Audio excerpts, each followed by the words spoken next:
নমস্কার বন্ধুরা, আজকে আমি আপনাদের পিঠে করে দেখাবো। সামনেই পৌষ পার্বণ আসতে চলেছে। আজকে আমি আপনাদের তেলের পিঠে বানানো দেখাবো। এর জন্য আমার লাগছে চালের গুঁড়ো, নুন, গুড়, সুজি, দুধ আর চিনি। চিনিটাকে আমি ব্লেন্ডারে ব্লেন্ড করে নিয়েছি। এবার আমি ব্যাটারটা তৈরি করে নেব। তার জন্যে চালের গুঁড়োটা দিয়ে দিলাম। এবার সুজি দিয়ে দেব, স্বাদ মতো নুন দিয়ে দিলাম, কিছুটা পরিমাণ গুড় দেব আর একটু চিনি গুঁড়ো দিয়ে দিলাম।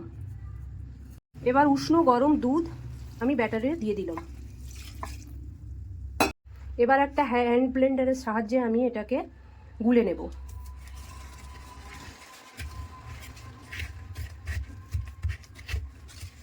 আর একটু দুধ দিলাম। ভালো করে এটাকে আপনারা ব্লেন্ডারের সাহায্যে ভালো করে গুলে নেবেন।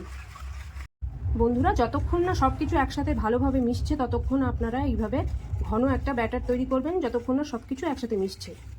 আমার ব্যাটার রেডি। এবার কিছুক্ষণের জন্য আমি এটাকে ঢাকা দিয়ে রাখবো। এবার আমি কড়াইতে তেল দিলাম,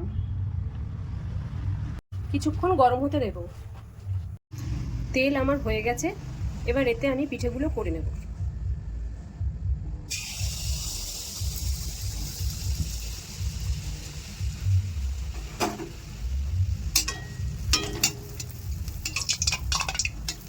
দেখুন বন্ধুরা, পিঠেগুলো কত সুন্দর ফুলে উঠেছে, দেখতেও খুব সুন্দর হয়েছে। একটু লাল লাল করে এই পিঠে ভেজে তুলে নেব।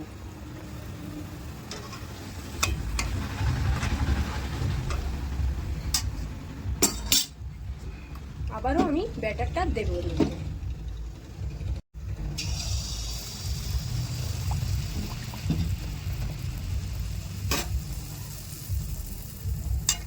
আপনারাও সহজেই এই পিঠেটা এইভাবে তৈরি করতে পারবেন।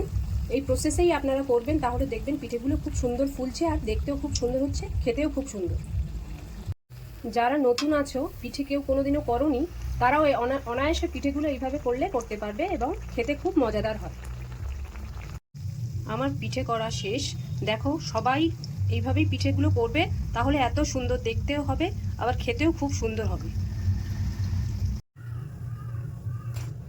আমার পিঠে করা আজ কমপ্লিট হলো। কত সুন্দর দেখতে হয়েছে দেখো। তোমরাও এইভাবে পিঠে করে খেয়ে দেখো, খুব ভালো লাগবে।